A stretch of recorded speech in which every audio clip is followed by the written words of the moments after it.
Shavua Tov, Shavua Mevorach.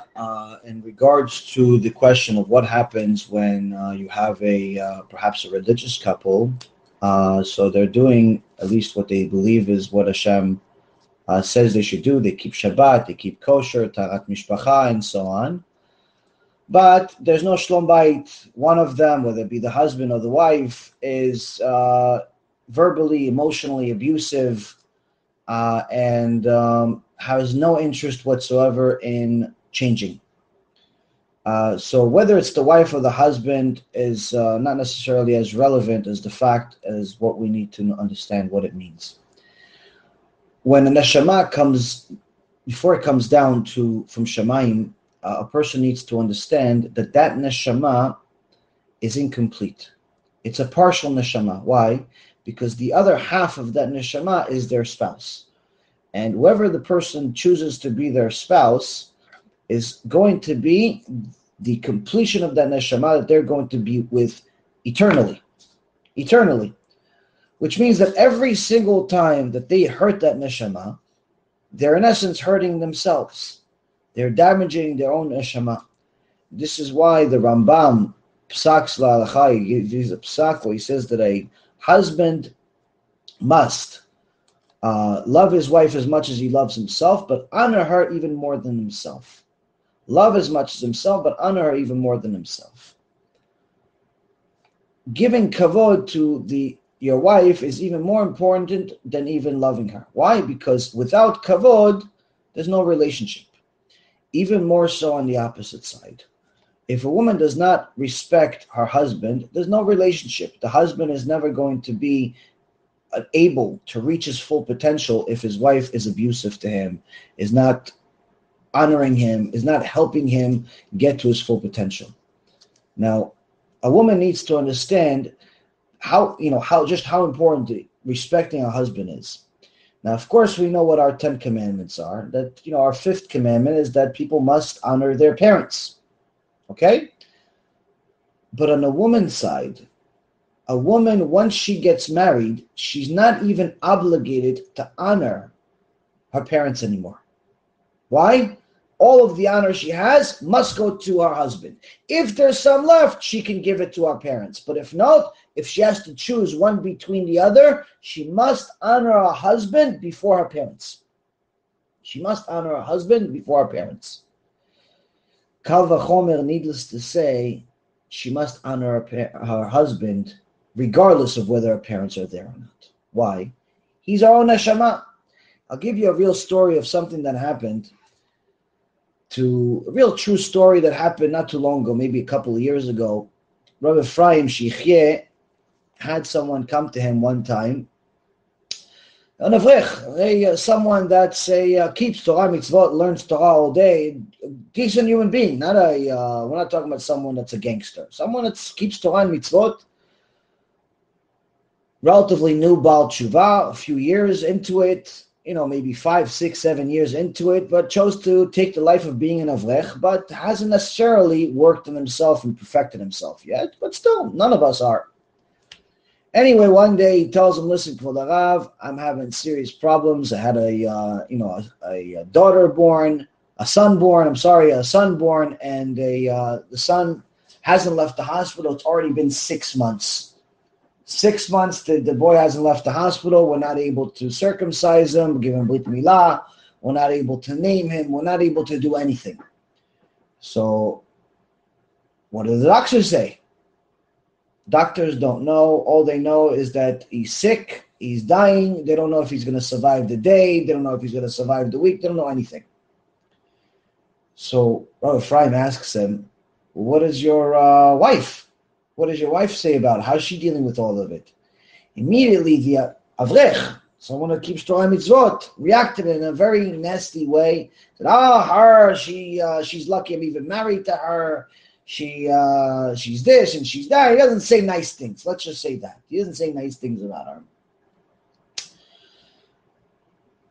But what should I do, he asks him. Rabbi Ephraim surprisingly gives him a response of a lifetime.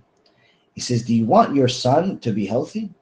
He says, "Yeah, sure, of course I want my son to be healthy." What kind of question is that? That's why I'm coming to you. Is there a prayer? Is there a study session that I can do? Is there anything that I can do to fix it? Maybe I could learn the Shas. Maybe I could take on myself extra mitzvot. Maybe this, maybe that. He says, yeah, you can do one thing. He says, what? He says, you have to start respecting your wife to such an extent that it completely changes her mind, changes her perception of who you are. He goes, what do you mean? He says you have to buy her a present on a regular basis. He goes, why, are you kidding me? I make only 1,500 shekels a month being on a vlek. He goes, you have to buy her something every week. You have to honor her. You have to respect. He goes, where's this coming? What does it have to do with my son? He says, if you want miracles, you need the Shekhinah. You need HaShem Yitbarach to come down himself. Nothing else is going to help your son. Nothing else can help. Not the doctors, not the lawyers, not the accountants, not the babot, not the nothing. Only HaShem himself can save your son, because your son right now is in dire straits. And right now, you have to understand that we learn in our Torah that when HaShem decided that he's going to give the Torah to Am Yisrael on Mount Sinai, the Malachim came to HaShem and said, HaShem, you cannot come down to the Shekhinah cannot come down to Mount Sinai, because all of Am Yisrael, they've been slaves. They've been in Egypt for 210 years, slaves for 116 years. They've been tortured. They've been beat. They've been, Shem Achem, what's happened to them? Many of them are Ba'alei Mum, meaning that they have deformities. They're missing arms, missing eyes. They're blind. They're deaf. They're broken backs. They're all Ba'alei Mum, and the Shekhinah cannot come down to a place of imperfection. Hashem said, no problem. Let's make them perfect. And just like that, the one that was blind was able to see. The one that was deaf was able to hear. The one that was crippled was able to walk. Hashem literally was the healer live and well, and actually healed everyone in order for the Shekhinah to come down to a place of perfection. And there's a Mishnah that we learned from that story, which says, Ish Isha Zachu, Shekhinah B'neim. When a Ish and a Isha, a husband and a wife, have a merit of Shlom Bayit, the Shekhinah comes down between them. So Rabbi Reuven explains to him, he goes, you want miracles? The only way you can have miracles is if the Shekhinah comes. The only way the Shekhinah can come is if the Ish and Isha Zachu. If Ish the Isha, if the husband and the wife have Shlom Bayit. The only way they have Shlom Bayit is if you start. You, the husband, starts. You, the one that thinks this and thinks that, you start. And if it's the wife listening to this, then you start. Don't wait for the other one to start. If each one of us starts ourselves, the Shekhinah can come. But if we keep waiting for the other person to do it, the Shekhinah will be gone on Shem and Achem forever. So the person said, listen, I don't know much, but I know enough to know that I should listen to Rabbi Reuven. He knows a lot of Torah, Baruch Hashem. And you have to have emunah in the tzaddikim. He did what he said, and ishtabach shemo la'ad, 30 days on the spot. 30 days later, he runs to Rabbi Reuven excited as can be, as if he mamash just came down from Mount Sinai. He said, what happened? Was everything okay?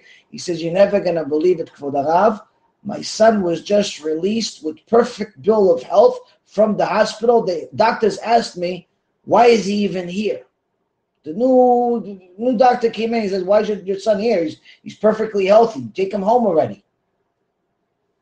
Ish Isha Zachu Shekhinah Behem.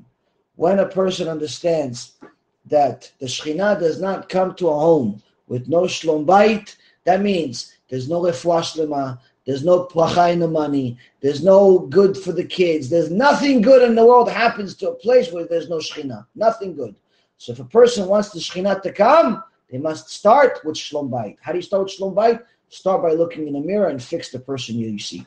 Be'ezrat Hashem, this helps those that are listening and those that are not listening. And you spread this message to all of Am Yisrael to understand that our spouses are mamash ourselves. It's the other half of our own neshama. When we hurt them, we hurt ourselves. We hurt ourselves, we hurt our connection with Hashem Yitbarach, and nothing good can come out of that.